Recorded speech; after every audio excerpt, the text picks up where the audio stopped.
श्री गुरु चरण सरोज रज निज मन मुकुर सुधारी। वर्णहु रघुबर विमल जस जो दायक फल चार। बोलिए सियावर रामचंद्र की जय। दुख दाह दारिद दंभ दूषण सुजस मिस अपहरत को। आइए आज भरत जी ने समाज के दुख, दरिद्रता, दंभ और दूषण को कैसे हरण किया। उसमें से दरिद्रता का बिंदु कि मनुष्य की दरिद्रता है क्या। राज्यसभा में वशिष्ठ जी बैठे हैं और भरत जी से कहते हैं कि राज्य ले लो। भरत जी कहते हैं कि मेरी दरिद्रता दूर करने के प्रयास में कैकेयी ने सारे समाज को दरिद्र कर दिया।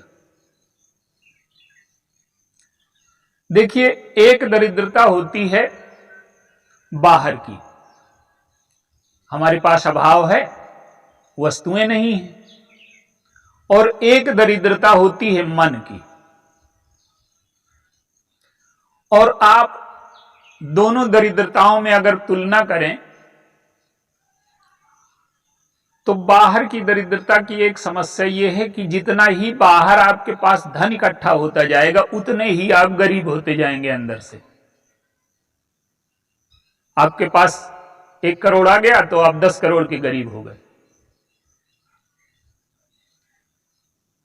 तो ये जो दरिद्रता है ये 3 प्रकार की होती है। एक है मानसिक दरिद्रता, एक होती है वैचारिक दरिद्रता, और एक होती है बाहर की जो आर्थिक दरिद्रता कहलाती है। तो आर्थिक दरिद्रता के बारे में सभी लोग हम जानते हैं कि वस्तुओं का अभाव है, मकान नहीं है, रहने का ढंग से साधन नहीं है उपलब्ध। तो ये दरिद्रता जो है इसकी पूर्ति के लिए हमें धन चाहिए ही, इसका कोई विकल्प नहीं है। तो ये दरिद्रता तो अधिकांश लोगों को आज के युग में नहीं है। और एक दरिद्रता होती है वैचारिक, विचार से व्यक्ति गरीब होता है। विचार की गरीबी क्या है कि ईश्वर से अपने संबंध को न जानना। जब व्यक्ति ईश्वर से अपने संबंध को भूल जाता है तो वो विचार की गरीबी है। और एक गरीबी होती है मन की। जब व्यक्ति मन में अभाव का अनुभव होता ही रहे, कभी संतोष न हो उसको, और धन पाने से उसकी दरिद्रता और बढ़ती जाए। तो भरत जी ये कह रहे हैं कि कैकेयी ने मुझे राजगद्दी में बैठाने का प्रयास किया और इस प्रयास में पूरी अयोध्या को गरीब कर दिया। पूरी अयोध्या दरिद्र हो गई। क्यों? कि राजा की मृत्यु हो गई और जीवन से 3 चीजें निकल गईं। अयोध्या से वो जो 3 चले गए वो कौन है? राम, लक्ष्मण और सीता। हमारे जीवन में अगर ये 3 चीजें न रहें तो हम गरीब हो जाएंगे, दरिद्र हो जाएंगे। 3 चीजें क्या हैं? एक है भक्ति। हमारे जीवन से अगर प्रेम चला जाए, भक्ति चली जाए, तो हमारी संवेदना खो जाएगी। प्रेम से बड़ा कोई धन नहीं है। व्यक्ति, आप देखिए, हर चीज में व्यक्ति ये चाहता है कि हम दूसरों से संपन्न हो जाएं। पैसे में, पद में, प्रतिष्ठा में, हर चीज में व्यक्ति चाहता है कि हम दूसरों से बड़े हों। लेकिन एक चीज ऐसी है जिसमें व्यक्ति चाहता है कि हम जिसको प्रेम करें वो हमसे 2 गुना प्रेम करे। कोई व्यक्ति ऐसा नहीं है जो प्रेम को दूसरों से ज्यादा न चाहता। हर चीज में हम बड़े होना चाहते हैं, लेकिन प्रेम में हम ये चाहते हैं कि जितना हम प्रेम करें उससे ज्यादा वो सामने वाला हमसे प्रेम करे। और मनुष्य का पोषण बिना प्रेम के हो ही नहीं सकता। धन का पोषण एक विषय है, प्रेम का पोषण दूसरा विषय है। अगर आपको प्रेम न मिले, आज पश्चिम में क्या हो रहा है कि व्यक्ति को पोषण नहीं मिल पा रहा। मां बाप बचपन से ही अलग हैं, उसको पालने वाले दाई हैं, पैसे से सब पालते हैं वहां लोग। तो जब व्यक्ति को पोषण नहीं मिलता, तो पश्चिम में आज सबसे बड़ी समस्या क्या है कि वहां 90% लोग मानसिक रूप से बीमार हैं। शरीर की बीमारी अलग विषय है, लेकिन मन की बीमारी, जब व्यक्ति को पोषण न मिलेगा, कोई प्रेम न करेगा। आप देखिए, आप कष्ट में हैं, कोई मीठी वाणी से पूछ ले कि आपको कष्ट है क्या, तो आपका दुख तो, शारीरिक कष्ट तो न जाएगा, पर मन को शांति न मिलेगी। तो जो दरिद्रता है वो दरिद्रता आंतरिक है। एक है मन की दरिद्रता, प्रेमहीन हो जाना व्यक्ति का। एक उदाहरण आप देखें, भगवान राम चित्रकूट जा रहे हैं, केवट को उन्होंने उतराई में अंगूठी देनी चाहिए। कहते हैं कि उतराई ले लो, तो उसने कहा कि नाथ आज मैं काह न पावा। कुछ दिया नहीं उसको, बाहर से कुछ नहीं दिया, लेकिन वो कहता है कि मैं सब कुछ पा गया। क्या? मिटे दोष दुख दारिद दावा। मांगना अपने आप में सबसे बड़ा दोष है। कबीरदास जी कहते हैं कि रहीम जी कहते हैं कि रहीमन वे नर मर चुके और जे कहूं मांग न जाए, और उनसे पहले वो मुए जिन मुख निकसत नाही। तो आप ये देखिए कि हमारे जीवन में क्या मांगने की वृत्ति चली गई? और अगर मांगने की वृत्ति नहीं गई तो हमसे बढ़कर के दरिद्र कोई है नहीं। अपने जीवन को तौल करके देखिए। और केवट की विशेषता क्या है कि केवट के जीवन से मांगने की वृत्ति चली गई। वो भगवान से कहता है कि आप जब आए तो आपने मुझसे मांगा कि केवट नाम ले आओ, तुम्हारी वस्तु की मुझे जरूरत है। तो मैं इसलिए प्रसन्न हो गया कि संसार को देने वाला मेरे दरवाजे पर मांगने के लिए खड़ा है। तो आपने मुझको मांग करके बड़ा बनाया था, अब दे करके छोटा ना बनाओ। ये जो दरिद्रता है अधिकांश व्यक्तियों में है। आप देखिए, अयोध्या का जो राजकुल है, वो लोग लाखों वर्षों बाद क्यों याद किए जाते हैं? उन लोगों की जो मनोवृत्ति है वो क्या है? वो ये नहीं है कि हमको दूसरों से कितना मिल जाए। उनकी मनोवृत्ति ये है कि हम दूसरों के लिए कितना कर सकते हैं। भरत जी सोचते हैं कि मेरी वजह से कष्ट हुआ तो हम जाएं, इनको लिवा करके ले आएं, उनको दुख मेरी वजह से ना हो। तो मनुष्य में जब ये प्रवृत्ति जन्म लेती है कि हम दूसरों के लिए कितना कर सकते हैं, तब वो संपन्न होने के मार्ग पर बढ़ता है। जब तक उसके मन में यह है कि लोग हमारे लिए कितना कर दें, हम तो कटोरे लिए खड़े हैं हर चीज में, कि सामने वाला मेरे लिए इतना करे, तो दरिद्रता तभी मिटेगी जब व्यक्ति के मन में पहला भाव ये आए कि हम दूसरों के लिए जीवन में कितना कर सकते हैं, इसके जीवन में हम कैसे प्रसन्नता ला सकते हैं, इसके पास बैठे। देखिए, हम लोग इतने दरिद्र हैं कि किसी के पास बैठ जाएं तो उसे प्रसन्न नहीं करते, उसे दुखी करते हैं, अपना दुख सुना करके। किसी के पास, अधिकांश लोगों के पास आप बैठो रोते हुए मिलेंगे। तो सबसे पहली वृत्ति यह है कि जीवन में जब ये आ जाए कि हम कितना दे सकते हैं किसी को, कोई पैसे का ही संबंध नहीं है उससे, किसी को स्नेह दे सकते हैं, किसी को मीठी वाणी से बोल सकते हैं, तो केवट कहता है कि महाराज आपने मुझे मांग करके बड़ा बनाया था, अब दे करके छोटा न बनाओ। और कहता है कि मिटे दोष, मेरे अंदर मांगने की वृत्ति चली गई। तो भरत जी के जीवन की सबसे बड़ी उपलब्धि क्या है?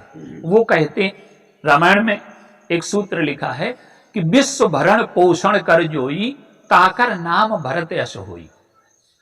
तो भरण और पोषण दो अलग अलग शब्द हैं। भरण का अर्थ होता है कि भोजन है, बाहरी सुविधाएं हैं, और पोषण का अर्थ होता है कि अंदर से हमें तृप्ति मिली, अंदर से हमारी प्यास बुझी, अंदर से हमारे मन में संपन्नता आई। तो आप देखिए, अधिकांश लोग आज अंदर से गरीब हैं, प्रेम नहीं है उनके जीवन में। और आप एक दूसरी दरिद्रता है, जीवन में अगर वैराग्य न हो तो भी हम दरिद्र हैं। भगवान राम, लक्ष्मण, सीता जी ये गए, आप देखिए अधिकांश लोगों को बुढ़ापे में तिरस्कार मिलता है घर में, लेकिन वैराग्य नहीं है तो छोड़ करके जा नहीं सकते, उस दुख को भोगते रहते हैं लगातार, उस दुख को लगातार भोगेंगे, पर वैराग्य न होने की वजह से उस परिस्थिति को छोड़ करके जा नहीं सकते। इससे बढ़कर के दरिद्रता और क्या होगी जीवन में, कि आपका अपमान भी हो रहा है, आपका तिरस्कार भी हो रहा है, और आपके मन में वैराग्य नहीं है तो आप दुख झेल रहे हैं। तो भरत जी ये कहते हैं कि अगर आप मुझे गद्दी पर बैठाओगे तो क्या होगा, ये समाज हमेशा हमेशा के लिए दरिद्र हो जाएगा। क्या दरिद्र हो जाएगा? कि मुझे जो राज्य मिला है वो दूसरे का छीन करके, कपट करके, षड्यंत्र करके, धर्म के साथ छल करके छीना गया है राज्य। और ये राज्य जो मुझे मिल रहा है, अगर मैं गद्दी पर बैठा तो लोगों को क्या संदेश जाएगा कि दूसरों की संपत्ति छीन लेनी चाहिए, दूसरों के अधिकार को हड़प लेने में कोई समस्या नहीं। और जिस व्यक्ति ने यह वरदान दिया कि तो उनकी मृत्यु हो गई, तो अपने पिता की मृत्यु अपने भाई को वन भेज करके, अपने छोटे भाई को कष्ट में डाल करके जो राज्य मुझे मिला है, तो अगर मैं गद्दी पर बैठा तो समाज हमेशा के लिए दरिद्र हो जाएगा। लोगों को प्रेरणा मिलेगी कि भरत ने ऐसा किया है। तो जब संपत्ति, धन, ऐश्वर्य हमारे जीवन में किसी का छीन करके,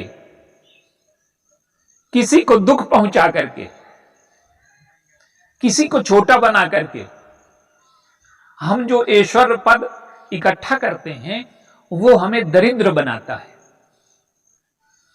वो हमें संपन्न नहीं बनाता। आज क्यों याद किए जाते हैं? कि उनके जीवन में प्रेम है, संवेदना है। जो भगवान राम को देखिए, उनकी संपन्नता क्या है? छोटे भाई को राज्य मिल रहा है, तो वो कहते हैं कि ये गलत हो रहा है। वो स्वयं को राज्य मिल रहा है, तो वो कहते हैं कि ये गलत हो रहा है, राज्य छोटे भाई को मिलना चाहिए, मुझे ना मिलना चाहिए। हमें मिल जाए तो हम सोचते हैं कि बहुत अच्छा हुआ, लेकिन वो कहते हैं कि मुझे मिल रहा है, ये अन्याय है। देखिए, धर्म से मिल रहा है, परंपरा से मिल रहा है। संविधान कहता है कि सूर्यवंश का बड़ा पुत्र ही राजा होगा, लेकिन वो कहते हैं कि अनुचित है। इसका तात्पर्य क्या है? कि उनके जीवन में उदारता है, दूसरों को बड़ा बनाने की वृत्ति है। और जब हमारे अंदर क्षुद्रता होती है तो स्वयं बड़ा बनने की वृत्ति होती है। हमारे सबसे बड़ी गरीबी हमारी ये है कि हम स्वयं बड़ा बनना चाहते हैं और दूसरों को छोटा बनाना। और वहां देखिए भगवान राम को, वो कहते हैं कि किसी ने पूछा कि आप राजा रहोगे तो आप बड़े रहोगे? तो उन्होंने कहा कि नहीं, जब भरत राजा हो जाएगा, मेरा छोटा भाई राजा हो जाएगा, तो लोग कहेंगे कि ये राजा के बड़े भाई हैं, तो मैं राजा से बड़ा रहूंगा कि छोटा रहूंगा?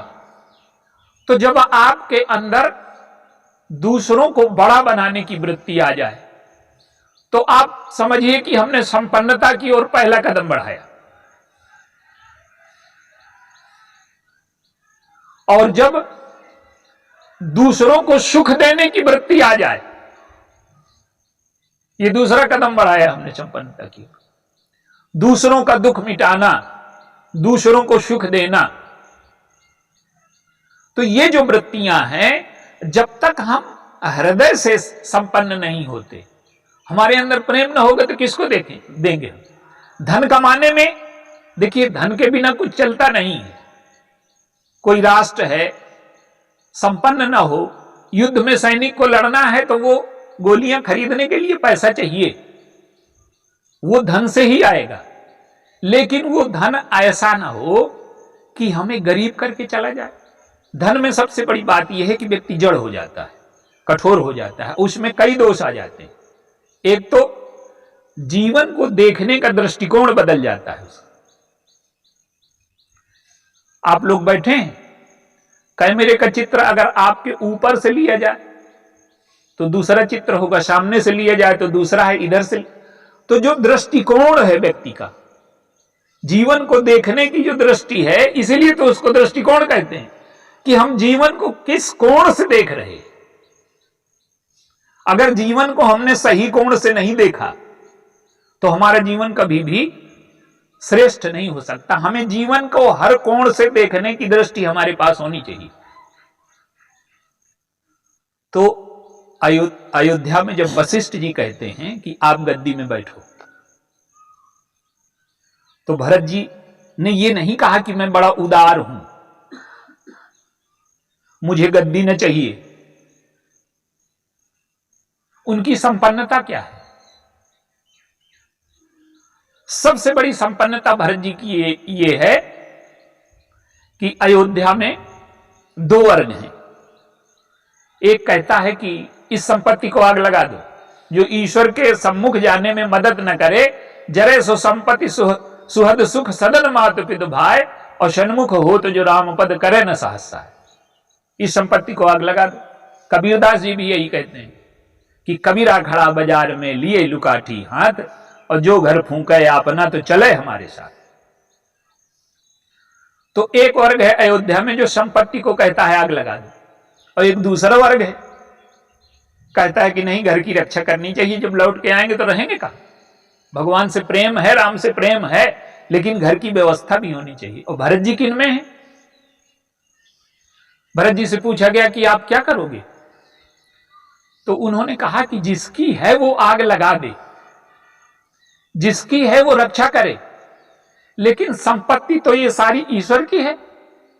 संपत्ति सब रघुपति कहे आही, जो बिनु जतन चलो तजिता ही। अब देखिए, संपन्नता का सबसे बड़ा मानक है, संपत्ति हमारी है ही नहीं, ये सब कुछ ईश्वर की है, और सत्य भी है। ही हमको केवल सेवा के लिए नियुक्त किया गया है। तो जब व्यक्ति के मन में यह भाव आ जाए कि संपत्ति सब ईश्वर की है, हमें सेवा के लिए, दूसरों को सुख देने के लिए जब यह वृत्ति आती है, तब हमारी गरीबी मिटती है। तो ये जो मानसिक दरिद्रता है, जो वैचारिक दरिद्रता है, बाहर की दरिद्रता मिटाने का प्रयास होना ही चाहिए, पुरुषार्थ करना ही चाहिए। लेकिन उस दरिद्रता को मिटाने के प्रयास में ऐसा ना हो कि हमारा जीवन रेगिस्तान हो जाए। प्रेम न रह जाएगा तो व्यक्ति के जीवन में क्या रह जाएगा? न कोई फूल खिलेगा, न कोई सौंदर्य होगा, न जीवन में रस रह जाएगा। तो बाहर पैसा कमाना चाहिए, लेकिन भरत जी हमें यह संकेत करते हैं कि किसी का छीन करके ना हो, किसी को दुख पहुंचा करके ना हो, और हम इतने उदार हो जाएं कि दूसरों को बड़ा बनाने का प्रयास करें, दूसरों को सुखी करने का प्रयास करें। और जब ये हमारे जीवन में वृत्ति आती है, तब हमारे जीवन में संपन्नता आती है। तो भरत जी का जो चरित्र है, वो कैसे उन्होंने समाज को दुख से उबारा, कैसे उन्होंने दरिद्रता से उबारा समाज को, ये चरित्र का अवदान है। बोलिए सियावर रामचंद्र।